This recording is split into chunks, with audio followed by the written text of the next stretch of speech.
En la carta de hoy vamos a conocer la historia de Tomás, un hombre que sobrevivió a la guerra, pero no estaba preparado para la batalla que lo esperaba en su propia casa. Volvió antes de tiempo, con cicatrices invisibles y el corazón lleno de esperanza, esperando un abrazo, y encontró traición. Su esposa lloraba en la cocina. Su hijo reía con sus suegros, planeando vender la casa como si él ya no existiera. Lo que nadie sabía era que Tomás no solo había descubierto el plan, ya había tomado una decisión que cambiaría el destino de todos para siempre. Quédate hasta el final, porque esta no es solo una historia de traición, sino de estrategia, dignidad y un adiós que nadie vio venir. Y si alguna vez sentiste que la verdadera guerra comenzó cuando regresaste a casa, suscríbete ahora y acompáñanos, porque esta historia puede tocar una herida que aún no ha sanado. Me llamo Tomás. Tengo 54 años ahora, aunque cuando ocurrió todo lo que voy a contaros tenía 48, y creía, con la ingenuidad propia de quien ha sobrevivido demasiado, que lo peor de la vida ya había quedado atrás. Nací en Toledo, en un barrio donde las calles huelen a piedra vieja y a guiso de domingo, hijo único de una familia que no tenía mucho pero tampoco pedía más de lo que podía cargar. Mi padre trabajó 30 años en la misma fábrica de La Vega antes de que la cerraran, y mi madre enseñó a leer a decenas de niños en una escuela pública que ya no existe. De ellos heredé lo único que importa, la idea de que uno cumple su palabra, aunque cueste. Me alisté al ejército con 19 años, no por heroísmo ni por falta de opciones, sino porque desde pequeño había sentido que pertenecía a algo mayor que yo mismo, algo que no sabría explicar del todo bien aunque lo intentara. Había en la disciplina, en el orden, en la responsabilidad colectiva, algo que encajaba con la forma en que yo entendía el mundo. No era un hombre de guerra en el sentido romántico. Era un hombre que creía en el servicio, que sabía que las cosas importantes cuestan, y que había aprendido desde muy joven que el carácter no se demuestra en los momentos cómodos. A Pilar la conocí en una verbena del barrio de Santa Teresa, una noche de junio en que el calor apretaba y la gente buscaba cualquier excusa para estar en la calle. Tenía yo 23 años y ella 21, y llevaba un vestido azul marino que todavía recuerdo con una precisión que me asombra. No era la mujer más llamativa de aquella plaza, pero había en ella algo que no supe nombrar en ese momento y que más tarde entendí que era esto, presencia. Pilar tenía el don de estar completamente donde estaba, de mirar a los ojos sin incomodidad, de reír sin pedir permiso. Me presenté con la torpeza propia de quien no tiene práctica, y ella me respondió con una amabilidad que no era condescendencia sino algo más generoso que eso, algo que hoy llamaría gracia. Nos casamos 3 años después, en la misma parroquia donde se habían casado mis padres, en una ceremonia pequeña que ambos quisimos así. No teníamos dinero para grandes celebraciones, pero tampoco lo necesitábamos. Lo que teníamos era suficiente y lo sabíamos. Compramos una casa en el casco histórico, cerca de la catedral, con una fachada de piedra y ventanas que daban a un callejón empedrado donde los gatos dormían al sol por las mañanas.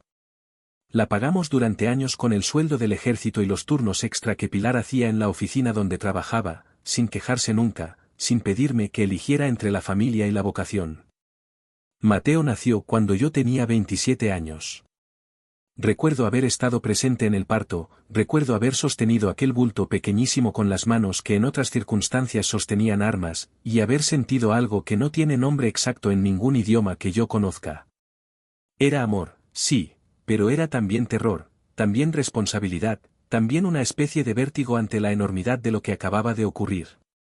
Prometí cosas en silencio aquella noche. Las cumplo todas menos una, pero esa es precisamente la historia que estoy contando.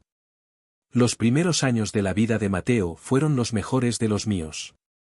Fui destinado varias veces fuera del país, misiones de diferente duración, algunas de meses, una de casi un año, y cada partida era un desgarro que aprendí a manejar pero nunca a anestesiar del todo. Pilar llevaba la casa con una serenidad que me admiraba y me dolía a partes iguales, porque yo sabía que detrás de esa serenidad había sacrificios que ella nunca nombraba. Cuando volvía, procuraba compensar la ausencia con presencia real, no con regalos ni con gestos vacíos, sino con atención genuina, con tiempo, con conversaciones largas sobre la mesa después de cenar. Mateo creció siendo un chico inteligente y sensible. Eso lo digo sin la ceguera del orgullo paterno, porque también fui consciente de sus sombras desde bastante pronto.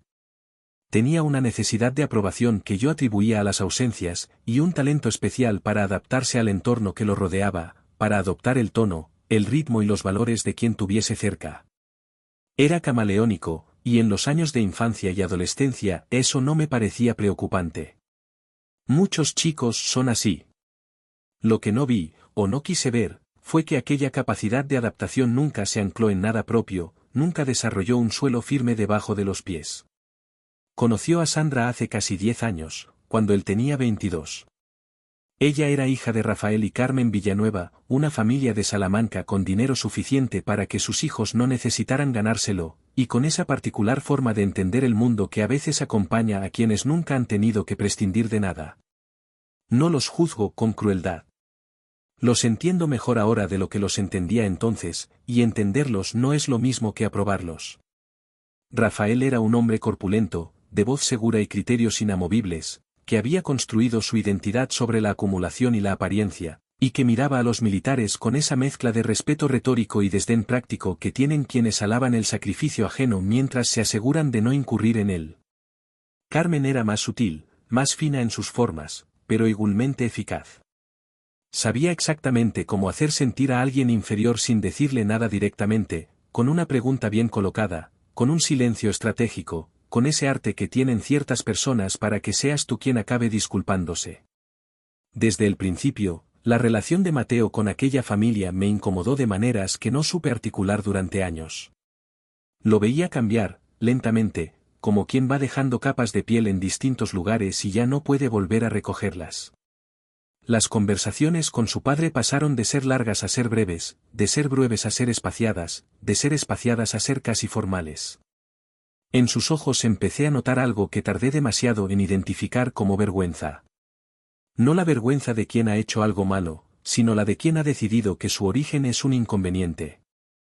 Fue en ese tiempo cuando recibí la última destinación. Una misión de 8 meses en una zona de conflicto que no voy a nombrar, porque los lugares no importan tanto como lo que ocurre en las personas mientras uno está lejos. Partí en enero, con la certeza de que volvería en septiembre, y con la esperanza, que hoy reconozco como ingenuidad, de que la distancia no haría más daño del que ya había hecho. Pero los meses que siguieron me enseñaron que hay batallas que no esperan a que uno regrese. Y que algunos frentes se abren precisamente cuando uno está mirando hacia otro lado. Existe una forma particular de soledad que solo conocen quienes han pasado meses lejos de casa en condiciones extremas. No es la soledad del que está solo, sino la del que está rodeado de personas y aún así siente que el centro de gravedad de su vida se encuentra a miles de kilómetros, en una cocina con azulejos blancos, en una cama que huele a lavanda, en el sonido de una ciudad que conoce de memoria aunque no pueda verla. Esa soledad no paraliza. Al contrario, obliga a uno a construir rutinas internas muy precisas, pequeños rituales mentales que mantienen el hilo tenso entre quién uno es allí y quién uno quiere seguir siendo cuando vuelva. Yo tenía los míos. Cada noche, antes de intentar dormir en condiciones que prefiero no describir en detalle, repasaba mentalmente las habitaciones de nuestra casa de Toledo. Empezaba por la entrada, con el perchero de madera oscura donde colgábamos las llaves, seguía por el pasillo con la fotografía de nuestra boda enmarcada en el lado izquierdo, llegaba a la cocina con su ventana pequeña que daba al callejón, y terminaba en el dormitorio donde Pilar dormía de lado, siempre hacia la derecha, con una mano debajo de la almohada. Era un ejercicio absurdo, quizás. Pero me mantenía entero. Las llamadas con Pilar se habían ido espaciando desde el mes de marzo.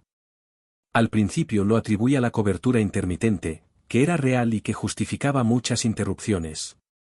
Pero hay cosas que uno siente antes de poder demostrarlas, y yo sentía, con esa parte del instinto que los años de servicio agudizan sin pedirlo, que había algo más detrás del tono apresurado con que ella respondía, de las frases que terminaban antes de lo que deberían, de los silencios que llenaba demasiado rápido con noticias irrelevantes sobre el vecindario o el tiempo en Toledo. Pilar nunca había sido una mujer de conversaciones superficiales. Que de repente lo fuera me decía más que cualquier confesión directa. Con Mateo la comunicación había alcanzado un estado que ya no podía llamarse comunicación. Respondía mis mensajes con frases cortas, educadas en la forma pero vacías en el fondo. Todo bien, papá. Mucho trabajo. Ya hablamos. Ese tipo de respuestas que no dicen nada y al mismo tiempo lo dicen todo, porque quien las escribe sabe que el otro entenderá que hay una puerta cerrada, y aún así elige no abrirla. Yo le escribía sobre lo que podía, sobre el paisaje, sobre los compañeros, sobre pequeñas historias cotidianas del destacamento que intentaba hacer livianas aunque no lo fueran. Él respondía con monosílabos disfrazados de frases. Fue en abril cuando ocurrió algo que, visto ahora con perspectiva, fue el primer aviso claro de todo lo que vendría. Llamé un domingo por la mañana, que era cuando Pilar solía estar más tranquila, y tardó más de lo habitual en contestar. Cuando lo hizo, su voz tenía esa textura específica de quien acaba de dejar una conversación que no quería interrumpir. Le pregunté si tenía visita, y ella dijo que no, que estaba sola, que se había quedado dormida. Era una mentira pequeña, de esas que uno dice para no complicar lo que ya es complicado. Lo supe porque conozco la voz de Pilar dormida y aquella no era esa voz. Pero no dije nada. Anoté la mentira en algún lugar interno, como se anota una coordenada que aún no se sabe para qué va a servir, y continué la conversación como si nada. Semanas después, en una de esas noches en que el sueño no llega y la mente trabaja sola, empecé a atar cabos que había preferido dejar sueltos. Rafael Villanueva llevaba años insinuando, con la elegancia calculada que lo caracterizaba, que Mateo necesitaba estabilizarse, que una casa propia era el primer paso hacia una vida seria, que la herencia familiar no era algo a lo que un hombre debía renunciar por sentimentalismos. Yo siempre había entendido esas frases como lo que eran, la presión constante de un suegro que no respetaba las decisiones de su yerno pero tampoco tenía la honestidad de decirlo directamente. Lo que no había calculado era hasta qué punto Mateo había empezado a escucharlo. Nuestra casa de Toledo no era solo una propiedad. Era la historia entera de lo que Pilar y yo habíamos construido juntos. La habíamos comprado cuando nadie nos hubiera dado un crédito con facilidad, la habíamos reformado durante años con el dinero que sobraba de los meses de misión, la habíamos llenado de los objetos y las costumbres que forman el tejido invisible de una familia. Era la casa donde Mateo aprendió a leer, donde habíamos celebrado las Navidades con mis padres mientras vivieron, donde Pilar había plantado en la terraza una bugambilla que ahora cubría media fachada con un color que en octubre tiraba al rosa viejo. Vender esa casa no era una transacción. Era una amputación. Y la idea de que alguien estuviera planeándola sin decirme nada, mientras yo estaba fuera cumpliendo con lo que entendía como mi obligación, era algo que no cabía dentro de ninguna categoría de traición que yo hubiera conocido hasta entonces. Fue un compañero del destacamento, un sargento de Valladolid llamado Ernesto con quien compartía guardia varios días a la semana, quien me dijo algo que se me quedó grabado con la precisión de las cosas que uno escucha en el momento exacto en que las necesita. Estábamos sentados en silencio una noche de mayo, con el café ya frío entre las manos, y Ernesto, que era un hombre de pocas palabras pero de una claridad que cortaba, me dijo sin que yo le hubiera preguntado nada: cuando uno lleva demasiado tiempo mirando hacia afuera, hay cosas dentro de casa que empiezan a moverse pensando que nadie las ve. No le respondí en ese momento.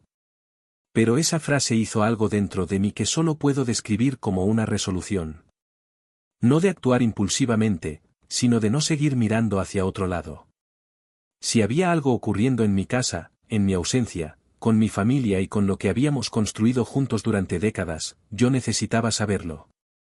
Y necesitaba estar en posición de responder cuando llegara el momento.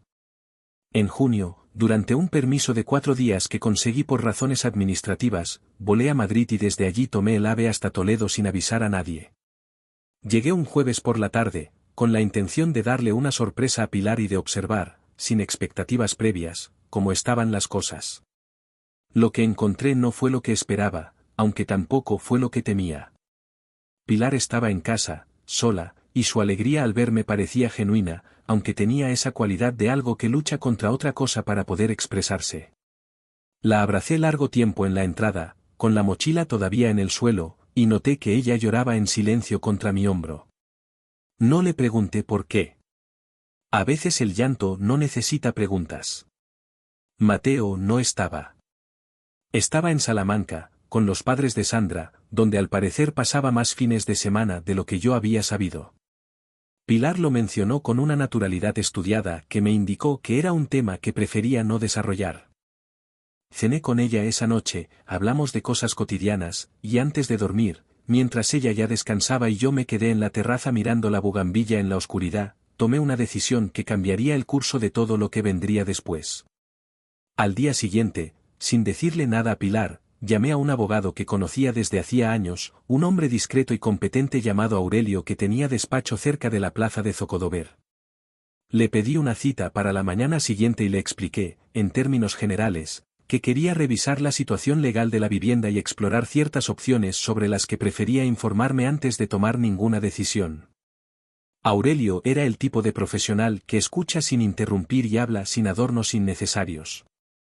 Cuando terminé de explicarle el contexto, me miró un momento antes de decir con la calma propia de quien ha visto demasiadas historias parecidas: lo que me describes tiene solución, Tomás, pero hay que moverse antes de que se muevan ellos. El que actúa primero no siempre gana, pero el que actúa tarde casi siempre pierde. Esas palabras se instalaron en mí con la solidez de las cosas que uno sabe que son ciertas en cuanto las escucha. Volví al destacamento 2 días después, con más información de la que tenía antes y con una dirección clara hacia dónde moverme. Lo que descubrí en esos 2 días en Toledo, gracias a Aurelio y a ciertas conversaciones que prefiero relatar en su momento, era que la situación era más avanzada de lo que yo suponía. Había documentos en preparación. Había conversaciones entre Mateo y Rafael que Pilar no me había contado, probablemente porque no sabía cómo hacerlo, o porque tenía miedo de lo que implicaba contármelo. Y había, sobre todo, una lógica que había ido creciendo en ausencia de la voz que podría haberla interrumpido, la lógica de que yo era un hombre que elegía estar lejos, que la casa era un activo dormido, que la vida de Mateo y Sandra necesitaba un impulso que no debía esperar a que yo decidiera cuándo y cómo darlo. Lo que más me dolió de todo aquello no fue la ambición, que al menos tiene la honestidad de ser lo que es. Lo que me dolió fue el silencio de Pilar. El silencio no de quien aprueba, sino de quien está atrapada entre 2 lealtades y ha decidido que no puede sostener las 2 al mismo tiempo, y que renunciar a decirme la verdad es un sacrificio menor que enfrentarse a lo que la verdad provocaría. Entendí entonces que la batalla más difícil no iba a ser con Rafael ni con Mateo. Iba a ser con el peso de todo lo que no se había dicho entre mi mujer y yo durante demasiado tiempo, con las grietas que las ausencias repetidas habían ido abriendo sin que ninguno de los dos hubiera querido nombrarlas. La guerra me había enseñado muchas cosas sobre resistir. Pero nadie me había enseñado cómo pelear por lo que amas cuando el campo de batalla está dentro de casa. Faltaban 3 meses para mi regreso oficial. Pero yo ya había empezado a prepararme para lo que iba a encontrar. Los últimos 3 meses de aquella misión fueron los más largos de mi vida militar. No por las condiciones externas, que habían mejorado relativamente desde el verano, sino por esa tensión interna que uno lleva cuando sabe demasiado y todavía no puede actuar. Hay una palabra en castellano que lo describe con más precisión de lo que parece a primera vista: espera. No la espera pasiva de quien no tiene otra opción, sino la espera activa de quien ha tomado una decisión y necesita el momento adecuado para ejecutarla. Esa espera tiene un peso físico.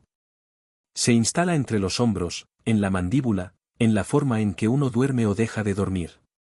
Yo la llevaba conmigo cada día, como se lleva el equipo, con disciplina, sin dramatismo, sabiendo que el momento llegaría. Aurelio me llamaba cada 2 semanas desde su despacho de Zocodover, siempre a la misma hora, siempre con la misma voz tranquila que era la voz de alguien que ha aprendido a separar los hechos de las emociones porque su trabajo así lo exige. Me informaba de las gestiones que íbamos avanzando en silencio, de los papeles que se estaban preparando, de las consultas que él hacía a registros y notarías con la discreción que yo le había pedido explícitamente. Cada llamada era un mapa pequeño de una situación que se iba aclarando, y cada vez que colgaba me quedaba unos minutos quieto, procesando, ordenando internamente lo que acababa de saber. Lo que Aurelio había descubierto en aquellas semanas era esto: Mateo y Rafael Villanueva llevaban varios meses en conversaciones con una agencia inmobiliaria de Toledo, una empresa mediana con oficina en la calle del Comercio, que había hecho ya una valoración informal de la propiedad. La casa estaba tasada, según esos documentos preliminares, en una cifra que no voy a detallar pero que era considerablemente inferior a su valor real de mercado, algo que Aurelio interpretó de inmediato como una señal de que se buscaba rapidez por encima de rentabilidad. Un abogado que Rafael había contratado en Salamanca había estado explorando la posibilidad de obtener una autorización por ausencia prolongada del titular, apoyándose en la duración de mis misiones y en cierta interpretación creativa de los plazos legales que, según Aurelio, no tenía ninguna solidez jurídica real pero que podía generar complicaciones si no se anticipaba con documentación contraria. Lo más revelador de todo era lo que aquellos movimientos decían sobre la forma en que me veían. No como una persona que regresaría y tendría algo que decir, sino como un factor que podía gestionarse, un obstáculo administrativo que con el asesoramiento adecuado podía sortearse. Esa percepción me dolió de una manera que tardé días en procesar. No por el orgullo herido, que también estaba ahí, sino porque revelaba algo sobre Mateo que yo no quería confirmar, que su padre, para él, había dejado de ser una presencia real y se había convertido en una variable dentro de un cálculo. Pilar seguía sin contarme nada directamente. Sus llamadas continuaban siendo breves, con esa amabilidad de superficie que era lo opuesto de la intimidad que habíamos tenido durante décadas. Yo tampoco le decía nada de lo que sabía, y esa simetría de silencios era quizás la cosa más triste de todo aquel periodo. Dos personas que se habían dicho casi todo durante 25 años, hablando de la previsión del tiempo y de si el callejón lo habían repavimentado o no. Había noches en que terminaba la llamada y me quedaba con el teléfono en la mano, pensando que el daño que hace la distancia no es solo el de los kilómetros, sino el de los hábitos de silencio que uno construye para sobrevivir a ella y que luego son muy difíciles de desmontar. En agosto recibí una carta de Mateo. Una carta de papel, escrita a mano, lo cual ya era en sí mismo inusual porque Mateo llevaba años comunicándose casi exclusivamente por mensajes de móvil.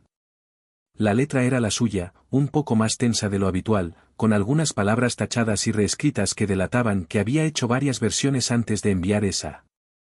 El contenido era una mezcla de afecto declarado y argumentación práctica que resultaba incómoda precisamente por esa combinación.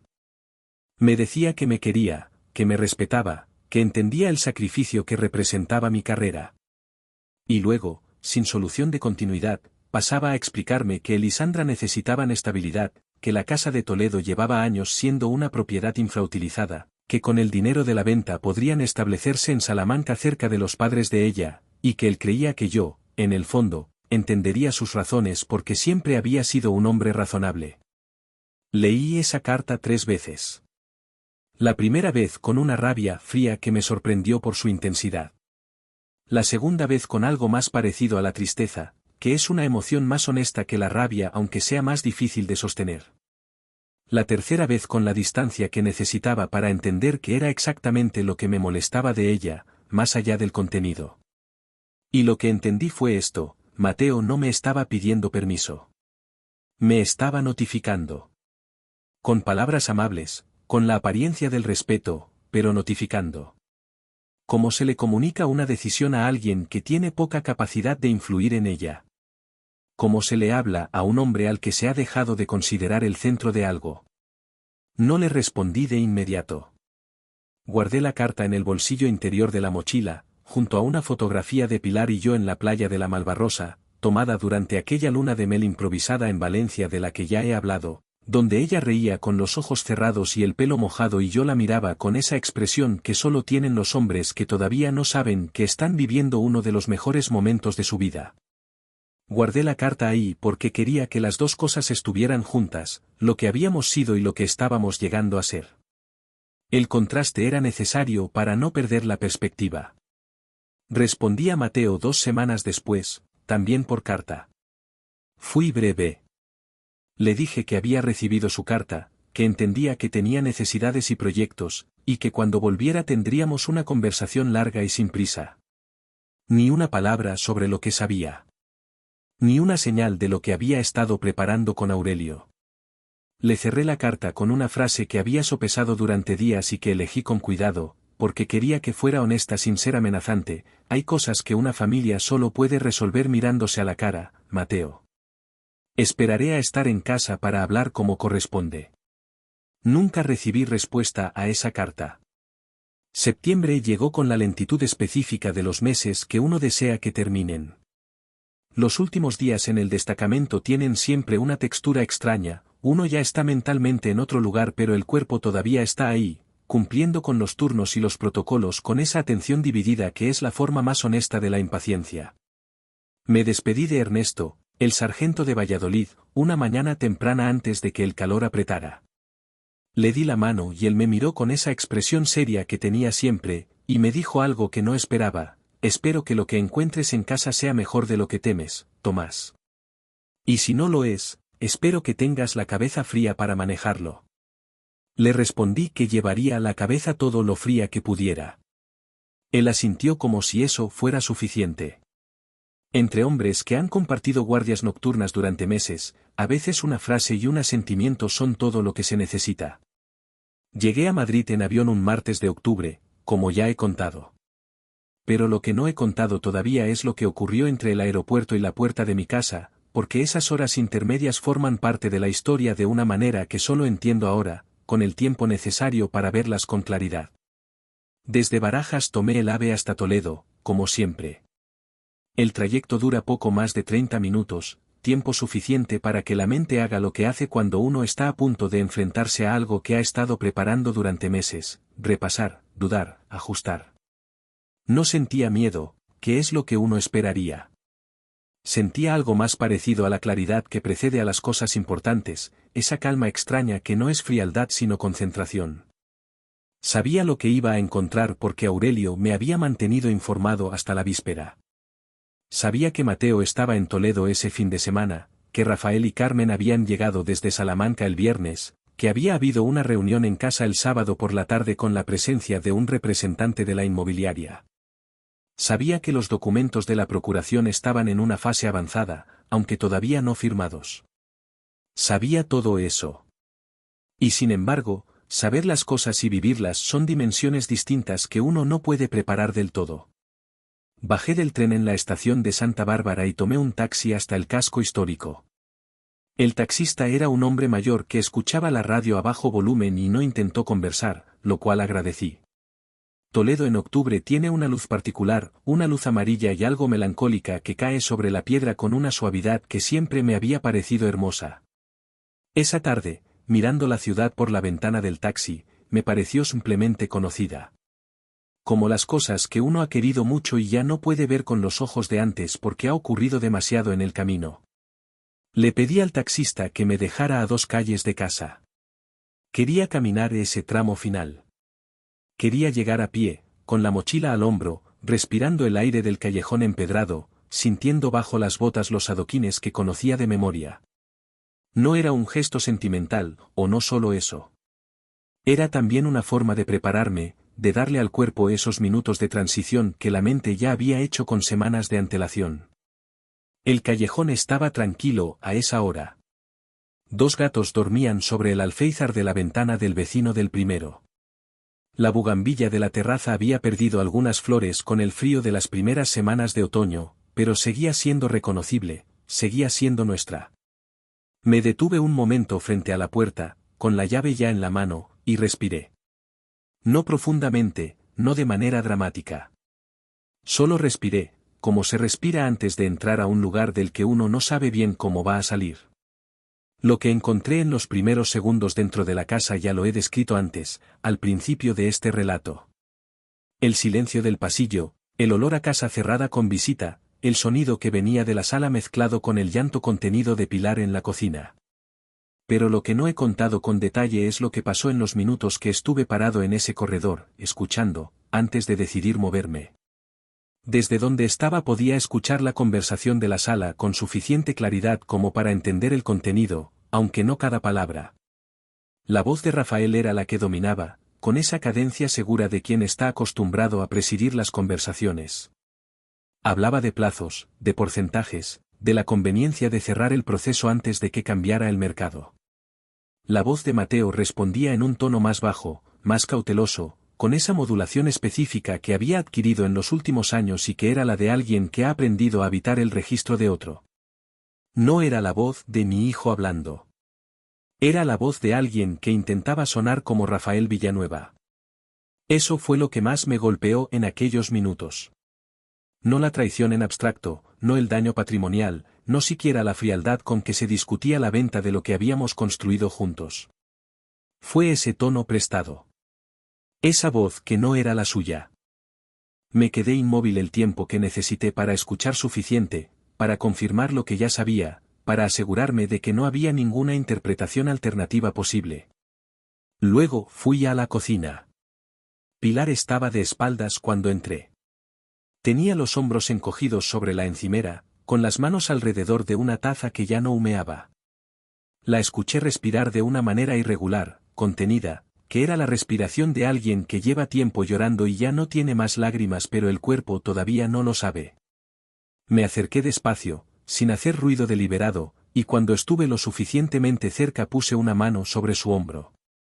El sobresalto que dio fue el de alguien que no esperaba que yo pudiera estar ahí. Se giró con los ojos muy abiertos, con esa expresión simultánea de alivio y de terror que solo tienen las personas que están atrapadas entre dos cosas al mismo tiempo y no saben cuál de las dos les hace más daño. Me miró durante un segundo que fue muy largo, y luego hizo algo que no esperaba, apoyó la frente contra mi pecho y se quedó quieta, sin hablar, sin moverse, simplemente apoyada ahí como si necesitara que alguien sostuviera su peso por un momento. No dije nada. Le puse la mano en la nuca, despacio, y la dejé estar. Afuera, en la sala, la conversación seguía. Ellos no sabían que yo estaba ahí. Ese margen de tiempo, esos minutos robados en la cocina con Pilar antes de que todo se rompiera, fueron los más íntimos de todo ese regreso. Más que cualquier cosa que vino después. Fue ella quien rompió el silencio primero. Se separó apenas, lo suficiente para mirarme, y me dijo con una voz tan baja que era casi un susurro: llevo meses intentando decirte algo que no sé cómo decir. Que lo siento. Que debería haberte hablado antes. Que me dejé llevar por el miedo y eso no tiene excusa. No le respondí de inmediato. La miré, y lo que vi en su cara no era la culpa de quien ha participado en algo, sino la culpa más complicada de quien ha permitido que ocurriera sin tener la valentía de impedirlo. Hay una diferencia importante entre esas dos culpas, y yo la conocía porque la había visto antes, en otras personas, en otras circunstancias. La primera es más fácil de juzgar.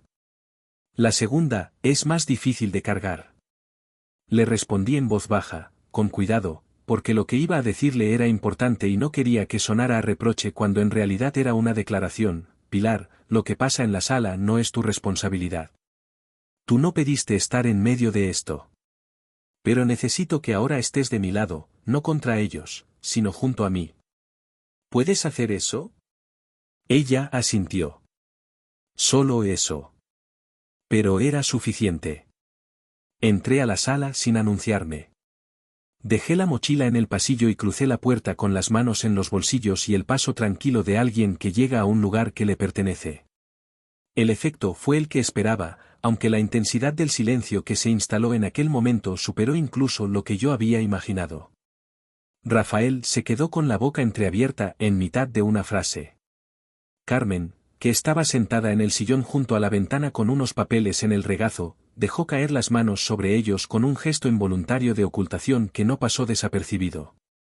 Mateo se puso de pie, no por respeto sino por el reflejo instintivo de quien se siente cogido en algo y necesita ponerse en posición de responder. Los miré a los tres. No con rabia, porque la rabia ya la había procesado durante meses y lo que quedaba en su lugar era algo más sereno y más duradero. Los miré con la calma específica de quien tiene toda la información y sabe que no necesita gritar para tener ventaja. Fui yo quien habló primero, con una voz pareja, sin subir ni bajar el tono: he llegado un poco antes de lo previsto. Espero que no sea un inconveniente. Nadie respondió durante varios segundos. Luego Rafael se recompuso con esa habilidad suya para recuperar la compostura ante lo inesperado, y dijo, con una cordialidad que era evidentemente forzada: Tomás, no sabíamos que ibas a volver hoy. ¡Qué alegría, hombre! Pasa, siéntate, estábamos hablando de algunas cosas. Observé los papeles sobre la mesa. Los planos de la casa marcados con anotaciones a lápiz. Un documento con el membrete de la inmobiliaria. Una carpeta que reconocí, por la descripción que me había dado Aurelio, como la que contenía los borradores de la procuración. Me senté despacio, en el sillón que siempre había sido el mío, frente a la ventana por la que se veía la torre de la catedral en la distancia. Junté las manos sobre las rodillas y miré a Mateo, que seguía de pie junto a la librería con una expresión que oscilaba entre la defensiva y algo más vulnerable que intentaba controlar. Le dije, mirándolo directamente, «Siéntate, Mateo».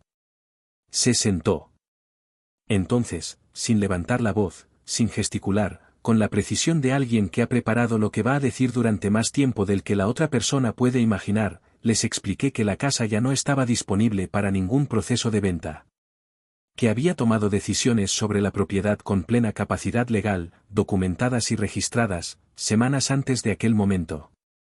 Que Aurelio, mi abogado, estaba al tanto de todo y que cualquier gestión que hubieran iniciado sin mi conocimiento o consentimiento carecía de validez y podía tener consecuencias legales que yo prefería no activar, pero que activaría si era necesario. El silencio que siguió a esas palabras fue distinto al anterior. Fue el silencio de las cosas que se derrumban sin hacer ruido. Rafael intentó hablar 2 veces. La primera se le interrumpió la voz. La segunda logró articular algo sobre malentendidos, sobre intenciones, sobre lo que era mejor para Mateo y Sandra. No le respondí. Simplemente lo miré hasta que terminó. A Carmen no le dije nada. Ni siquiera la miré con dureza. Porque lo que vi en ella, cuando dejó de protegerse detrás de la compostura, fue a una mujer mayor con miedo a que su hija no tuviera lo que ella hubiera querido tener, y ese miedo era comprensible aunque la forma de gestionarlo fuera equivocada. El juicio severo para alguien así me parecía excesivo. El silencio era suficiente. A Mateo le dije una sola cosa antes de levantarme.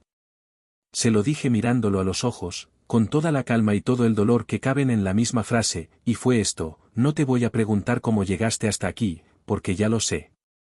Lo que sí te pregunto, y es la única pregunta que importa, es si hay algo dentro de ti que todavía reconoce lo que estabas haciendo. No te pido que me respondas ahora. Te pido que te lo preguntes solo, cuando no haya nadie mirando. Me levanté, recogí la mochila del pasillo, y fui a sentarme con Pilar en la cocina. Esa noche, Rafael y Carmen se fueron a un hotel. Nadie lo discutió. Nadie lo propuso en voz alta. Simplemente ocurrió, como ocurren las cosas cuando el peso de lo que no se puede sostener ya es demasiado. Mateo se quedó.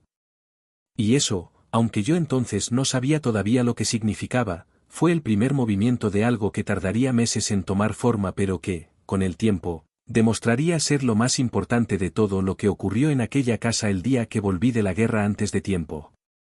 Esa noche, después de que Rafael y Carmen recogieran sus cosas y salieran por la puerta con el silencio incómodo de quienes han sido desarmados sin que nadie les haya levantado la voz, la casa recuperó una quietud que no era paz sino el estado previo a algo que todavía no tenía nombre. Pilar preparó algo de cenar sin que nadie se lo pidiera, con ese instinto suyo de llenar los momentos difíciles con gestos concretos y manejables. Tortilla de patatas, pan del día anterior, un poco de queso manchego que había en la nevera. Cosas simples. Cosas que no requieren decisiones ni conversaciones para existir. Mateo se sentó a la mesa sin que nadie le pidiera que lo hiciera.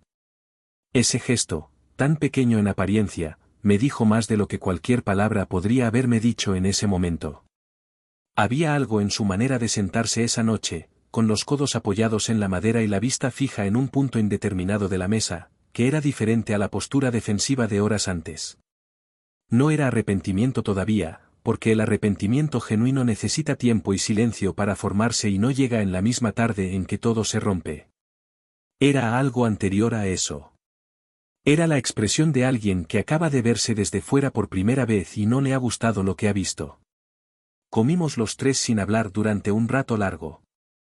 El sonido de los cubiertos sobre los platos, el ruido suave del viento en la calle, el tic del reloj de la cocina que llevaba en esa pared desde que reformamos la casa hacía 15 años. Pilar me miraba de vez en cuando con una expresión que mezclaba el alivio con algo más cauteloso, como si todavía no terminara de creer que yo estaba ahí sentado en mi silla de siempre, como si esperara que la situación se volviera a torcer en alguna dirección imprevista. Fue Mateo quien habló primero. Lo hizo sin levantar la vista del plato, con una voz que era más pequeña que la que había tenido durante años, una voz que reconocí porque era la que tenía de adolescente cuando había hecho algo malo y no sabía cómo empezar a deshacerlo. No sé cómo explicar cómo llegué hasta aquí sin que suene a excusa.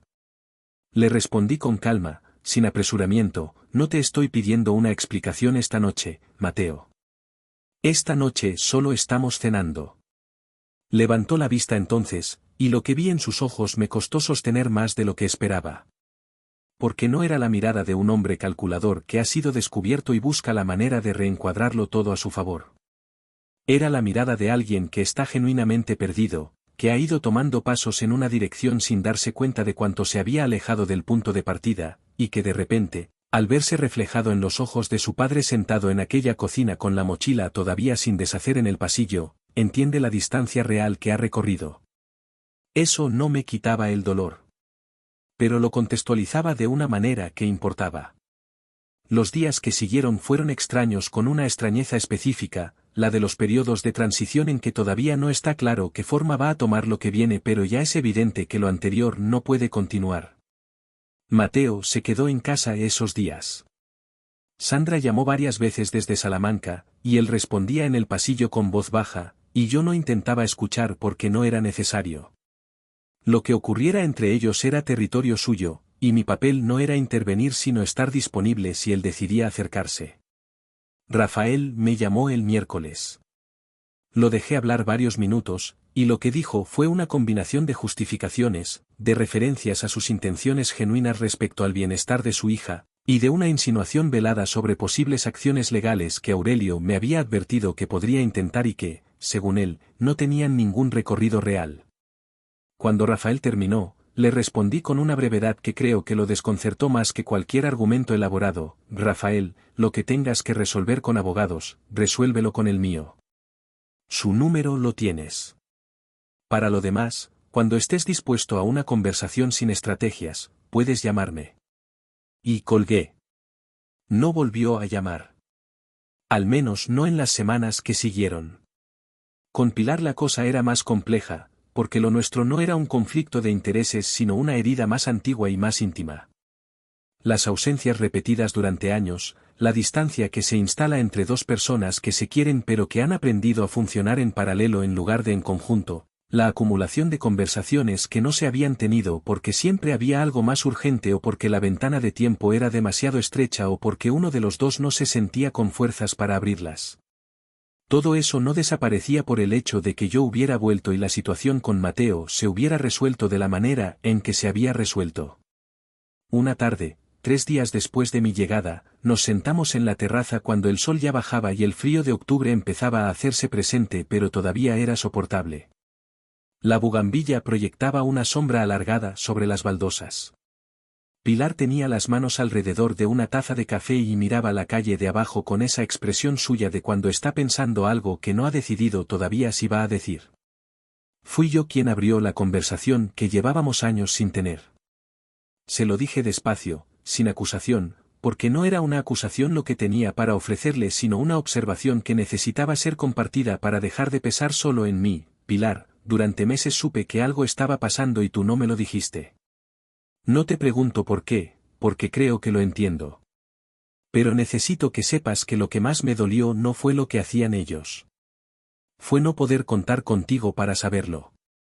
Ella tardó en responder. Miraba la taza, la giraba entre las manos despacio, y yo esperé porque sabía que lo que iba a decir necesitaba el tiempo que necesitaba. Cuando habló, lo hizo con una honestidad que me llegó de una manera que hacía mucho no me llegaba nada de ella, una honestidad sin adornos ni justificaciones, directa y limpia como las cosas que cuestan mucho decirse. Tenía miedo de que si te lo decía, volvieras furioso y todo explotara de una manera que no tuviera vuelta atrás. Tenía miedo de Mateo, de lo que eso significaría para nosotros como familia. Y tenía miedo, Tomás, de que en el fondo tú pensaras que si yo te lo hubiera dicho antes, tú habrías venido. Y que la pregunta que quedara flotando fuera por qué no lo hice. Me quedé en silencio unos segundos. Luego le dije lo que era verdad, aunque fuera una verdad incómoda para los dos, esa pregunta ya estaba flotando de todas formas. Ella asintió. Y ese asentimiento fue el comienzo de algo, no la resolución de nada, sino el principio de una conversación que duró no esa tarde sino semanas, meses, con interrupciones y retrocesos y momentos de torpeza y momentos de claridad. Pero el comienzo estaba ahí, en esa terraza con el frío de octubre y la bugambilla proyectando su sombra sobre las baldosas. Con Mateo la conversación importante llegó el cuarto día, un jueves por la mañana en que Pilar había salido a hacer recados y nos quedamos solos en casa por primera vez desde mi regreso. Estábamos los dos en la cocina, yo con el café de la mañana y él de pie junto a la ventana con esa manera suya de ocupar los espacios sin terminar de instalarse en ellos, y fue él quien empezó, esta vez con más palabras y más valentía de las que había usado el primer día. Me dijo que llevaba tiempo sintiéndose dividido entre dos mundos que no terminaban de encajar, el mundo en que había crecido y el mundo al que Sandra y su familia pertenecían, y que en algún momento había tomado la decisión, sin llamarla así, de que adaptarse al segundo era más fácil que intentar mantener los dos. Me dijo que Rafael no le había propuesto nada explícitamente al principio, que había sido una acumulación de conversaciones, de sugerencias, de marcos de referencia que se iban instalando poco a poco hasta que en un momento dado la idea de la casa le parecía razonable y no veía con claridad desde cuando había dejado de parecerle lo contrario. Me dijo, y esto lo dijo mirándome a los ojos con un esfuerzo visible, que en algún lugar había sabido que estaba cruzando una línea pero que había encontrado suficientes argumentos para no nombrarlo como tal. Lo escuché todo sin interrumpirlo. Y cuando terminó, le respondí con algo que había estado pensando desde la noche de mi llegada, algo que no era un reproche sino una pregunta real que yo mismo me había hecho muchas veces sobre mi propia vida. Mateo, ¿sabes cuándo uno empieza a perderse de verdad? No cuando toma una decisión mala, sino cuando deja de reconocer su propia voz entre todas las demás. Eso es lo que me preocupa de lo que me estás contando, no el error en sí, sino que no lo escuchaste como error hasta que alguien te puso delante el espejo. Él no respondió de inmediato. Se quedó mirando el suelo unos segundos, y luego dijo algo que no esperaba, algo que me indicó que había más profundidad en él de lo que los últimos meses habían dejado ver. ¿Crees que se puede recuperar eso? La propia voz, digo. Le dije que sí. Que era difícil y que requería honestidad sostenida, no el impulso de un momento sino la práctica diaria de preguntarse si lo que uno hace responde a lo que uno cree o a lo que otros esperan. Le dije que yo mismo había tardado años en aprender a separar esas dos cosas, y que todavía había momentos en que la confusión volvía. Que eso no era una debilidad sino una condición humana, y que la diferencia entre las personas que se pierden y las que encuentran el camino de vuelta no es que las primeras cometan errores y las segundas no, sino que las segundas desarrollan la capacidad de reconocerlos sin destruirse con ellos. No fue una conversación que resolvió todo. Sería deshonesto presentarla así. Fue una conversación que abrió algo que llevaba mucho tiempo cerrado, y eso era suficiente para ese día. Las cosas grandes no se reparan en una mañana de jueves en una cocina de Toledo. Se reparan con tiempo, con constancia, con la disposición de ambas partes a seguir apareciendo aunque sea incómodo. Fue en esa misma semana cuando le conté a Pilar lo que había decidido antes de regresar. No la venta de la casa, que eso vendría después en su propio momento, sino la decisión más profunda que la acompañaba, que aquella misión había sido la última. Que había presentado los papeles de la baja voluntaria antes de embarcar, que el proceso estaba en marcha y que en pocas semanas sería oficial. Que los 25 años de servicio habían llegado a su fin no por obligación sino por elección, y que esa elección la había tomado pensando en una promesa que le había hecho en Valencia, en una playa a la que habíamos llegado sin reserva previa y desde la que habíamos visto el Mediterráneo al atardecer mientras ella reía con los ojos cerrados. Pilar me miró durante un momento largo. Luego me preguntó, con una voz en la que convivían la sorpresa y algo más antiguo y más cálido, ¿cuándo lo decidiste? Le respondí que había sido un proceso, que no había un momento único sino una acumulación de certezas que habían ido sumándose hasta que el peso era suficiente. Pero que si tenía que señalar un instante concreto, elegiría una noche de mayo en el destacamento, escuchando a Ernesto hablar de las cosas que se mueven cuando uno mira hacia otro lado, y sintiendo por primera vez con absoluta claridad que había llegado el momento de mirar hacia dentro. Ella no lloró, que era lo que yo quizás esperaba. Hizo algo más sorprendente, se rió. Una risa breve, un poco incrédula, con los ojos brillantes, y luego dijo, 25 años esperando que dijeras eso, Tomás. 25 años. Le respondí que lo sabía. Que lo sentía. Que no podía devolver el tiempo, pero sí podía estar presente en el que quedaba, completamente presente, sin la mochila metafórica que uno lleva siempre cuando sabe que en algún momento volverá a partir.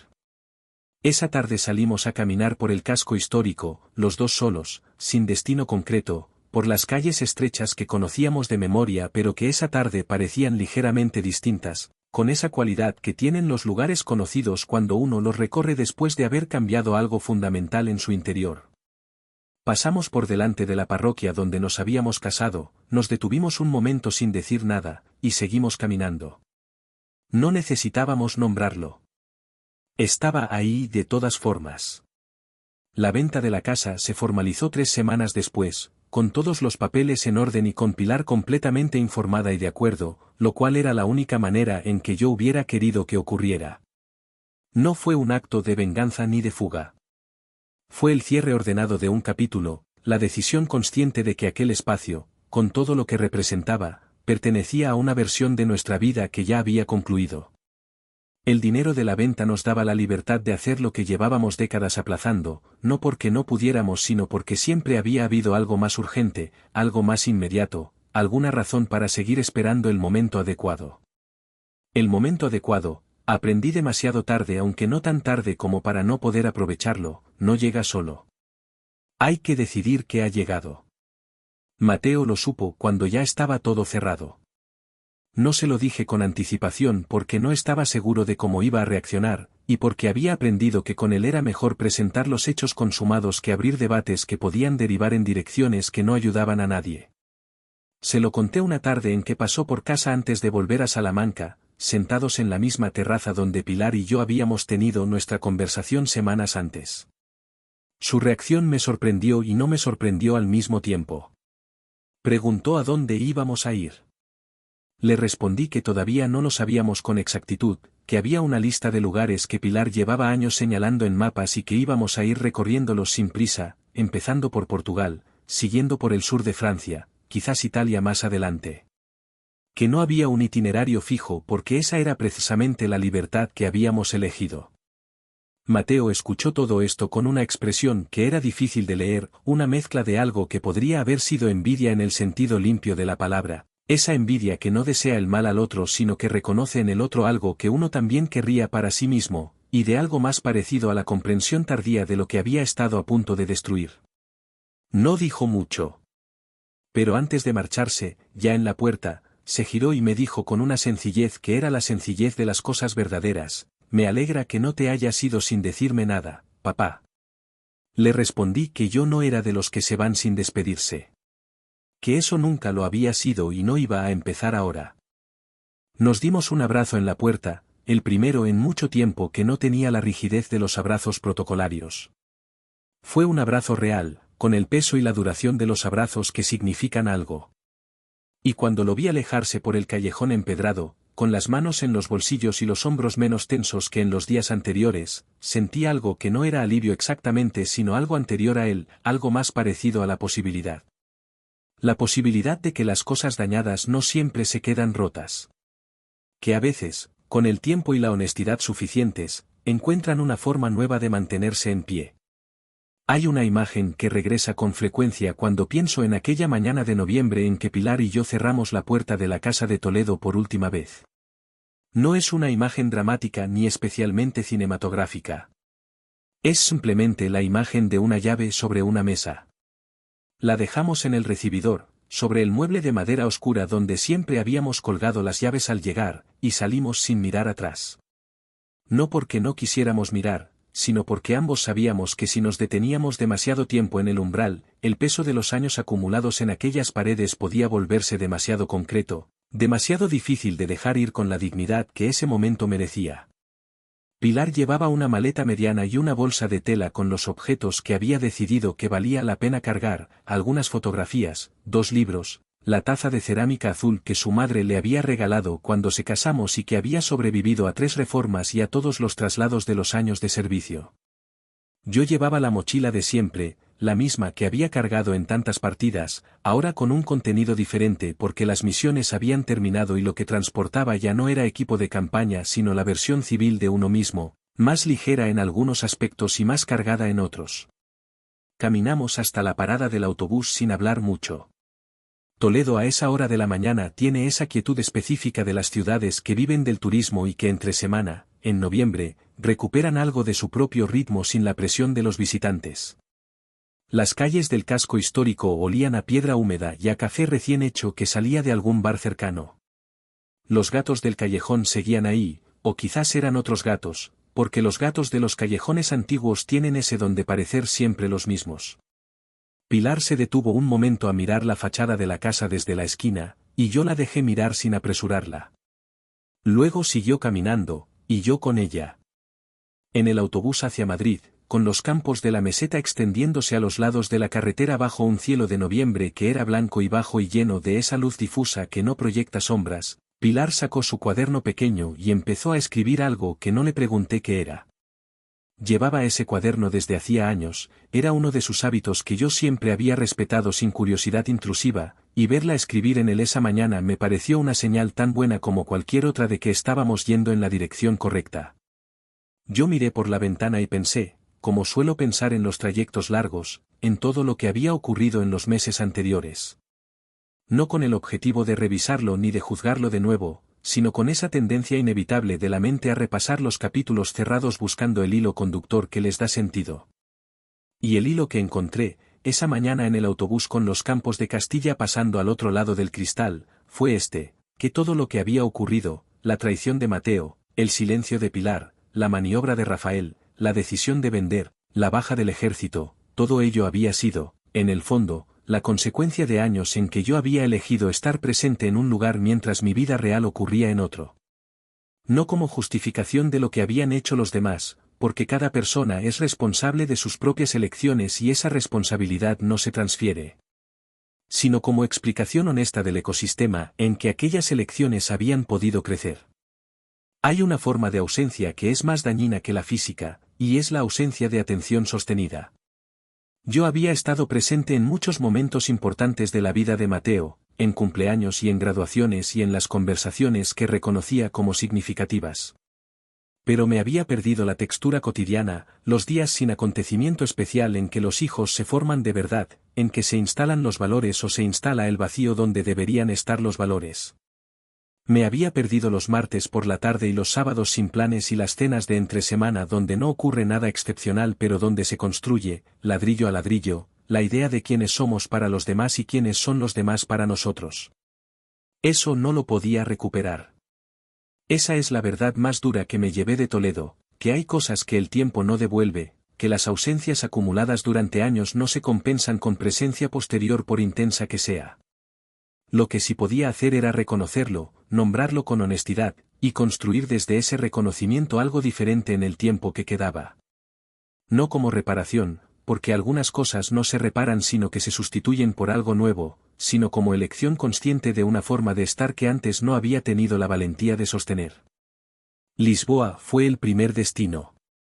Llegamos en tren desde Madrid, cruzando la frontera portuguesa a media tarde con la luz ya baja y el paisaje transformándose gradualmente en algo más suave, más verde, con ese olor a humedad atlántica que es completamente diferente al de la meseta castellana. Pilar miraba por la ventana con una expresión que yo no le había visto en mucho tiempo, o que quizás siempre había estado ahí y yo no había tenido suficiente atención disponible para verla, una expresión de apertura, de anticipación sin ansiedad, de alguien que está exactamente donde quiere estar. Nos alojamos en una pensión pequeña en el Alfama, en una calle tan estrecha que desde la ventana de la habitación se podía casi tocar la fachada del edificio de enfrente. La dueña era una mujer de unos 70 años que hablaba un castellano mezclado con portugués con una naturalidad que hacía imposible saber dónde terminaba uno y empezaba el otro, y que nos trató desde el primer momento con esa hospitalidad específica de quien no considera el trato amable como un servicio sino como una forma de ser. La habitación era pequeña pero tenía una ventana con vistas al río, y por las mañanas el sol entraba en diagonal proyectando una luz que era completamente distinta a cualquier luz que yo hubiera conocido antes. Pasamos 10 días en Lisboa. caminamos por el barrio alto y por Belém, nos sentamos en cafés donde el tiempo parecía moverse a una velocidad diferente, comimos en tascas pequeñas donde nadie nos conocía y nadie esperaba nada de nosotros. Pilar compraba postales en cada barrio y las enviaba a personas que no habían esperado recibirlas. A Mateo le envió una desde Belém, con una foto de la torre y un mensaje breve en el reverso que no leí porque no era para mí, pero que ella escribió con una concentración que me dijo que había pensado mucho en cada palabra. En Lisboa empecé a entender algo que en Toledo habría sido imposible entender simplemente porque la proximidad de lo que había ocurrido no dejaba suficiente espacio para la perspectiva.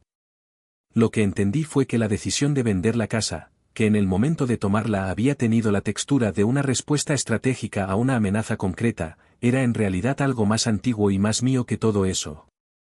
Era el reconocimiento, aplazado durante demasiados años, de que yo había construido mi identidad sobre una serie de obligaciones externas, el servicio, la responsabilidad, el deber, cosas todas ellas valiosas en sí mismas pero que habían funcionado también como una forma de no preguntarme qué quería yo, Tomás, separado de todo aquello.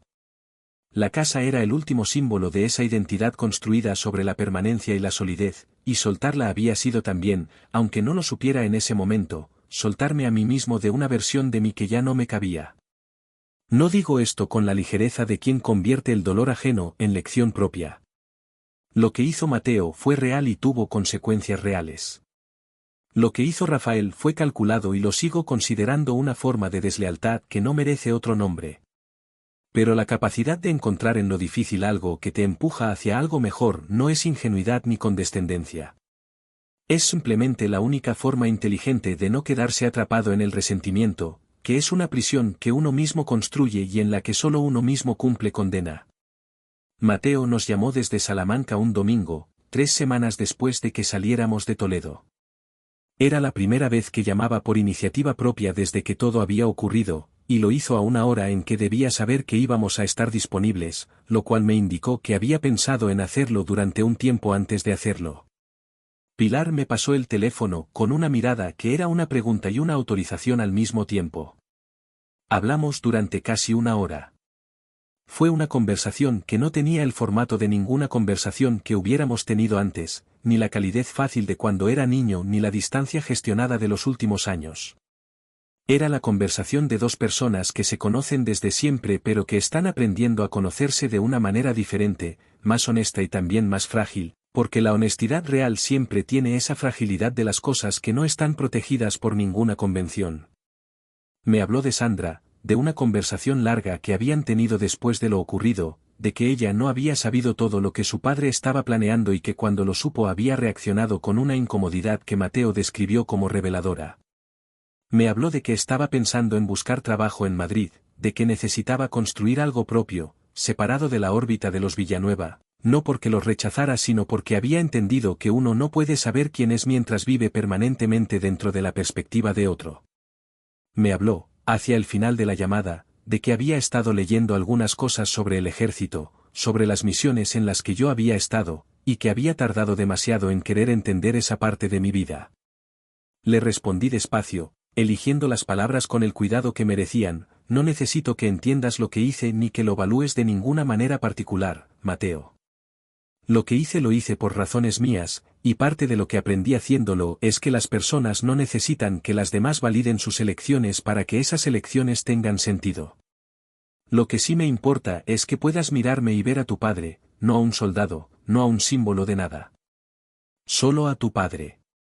Hubo un silencio breve. Y luego Mateo dijo algo que guardé con el cuidado con que se guardan las cosas que uno sabe que va a querer recordar: siempre te he visto como mi padre. Incluso cuando me porté como si no lo hiciera. No respondí de inmediato. Dejé que la frase se asentara en el silencio entre los dos, en esa distancia telefónica que era también geográfica pero que esa tarde se sentía más pequeña que en mucho tiempo. Luego le dije que nos veríamos pronto, que le diríamos con tiempo cuando íbamos a estar por Madrid, y que entonces comeríamos juntos sin prisa y sin agenda. Colgamos. Pilar me miró desde el otro lado de la habitación de la pensión de Lisboa, con la última luz del día entrando por la ventana, y no dijo nada. No hacía falta.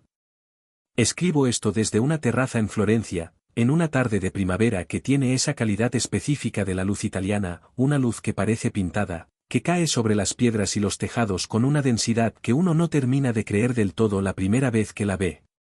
Pilar está dentro, leyendo, con la ventana abierta y la voz del río Arno llegando desde abajo mezclada con el ruido amable de la ciudad. Han pasado algo más de 4 años desde aquella tarde de octubre en Toledo. 4 años en que hemos vivido de una manera que no podría haber imaginado mientras estaba en el destacamento contando los días para volver a casa, porque lo que no imaginaba era que casa pudiera ser un concepto tan distinto del que yo había manejado durante décadas. Casa, aprendí, no es un edificio ni una dirección. Es la condición de estar donde uno quiere estar, con quien uno quiere estar, haciendo lo que uno ha elegido hacer. Es una condición interior antes que exterior, y se puede crear en una pensión de la Alfama o en un apartamento alquilado en Florencia o en un tren que cruza la frontera portuguesa a media tarde con la luz ya baja. Mateo vive en Madrid desde hace 2 años.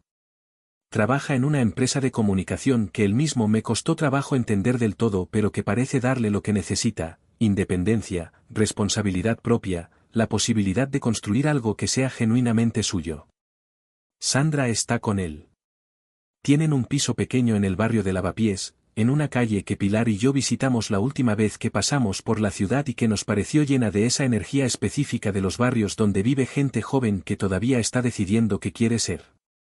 Con Rafael y Carmen la relación es fría pero correcta, que es quizás lo máximo que puede esperarse en esas circunstancias y que yo acepto sin resentimiento porque el resentimiento es un lujo que no puedo permitirme y que tampoco me interesa.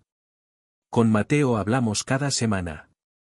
No siempre largo, no siempre profundo, a veces solo un intercambio breve de cómo están las cosas, dónde estamos nosotros, qué está pasando en su trabajo. Pero es un hilo constante, y la constancia, aprendí demasiado tarde y a tiempo suficiente, es la forma más honesta del amor. No los gestos grandes ni las declaraciones. La constancia. Aparecer cada semana, aunque no haya nada extraordinario que decir, porque el hecho de aparecer es en sí mismo el mensaje. Pilar y yo hemos tenido conversaciones en estos 4 años que no habíamos tenido en los 25 anteriores.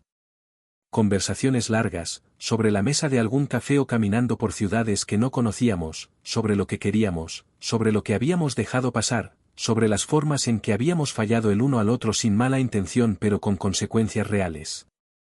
Ha sido incómodo con frecuencia. Ha requerido una honestidad que duele antes de aliviar. Pero hay algo que ha ocurrido en estos años que no sé describir de otra manera que con esta imagen, nos hemos vuelto a ver. No como los jóvenes que éramos en aquella verbena del barrio de Santa Teresa, porque eso sería imposible y tampoco lo querríamos.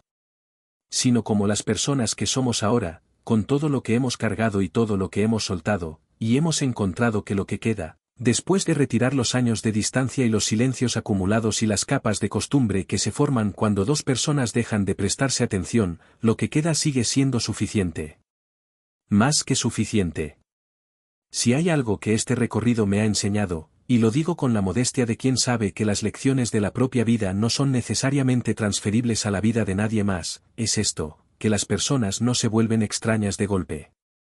Se van volviendo extrañas poco a poco, en la acumulación de días en que uno no está del todo presente, en la suma de conversaciones que se aplazan, en la decisión repetida de que ya habrá tiempo para lo importante.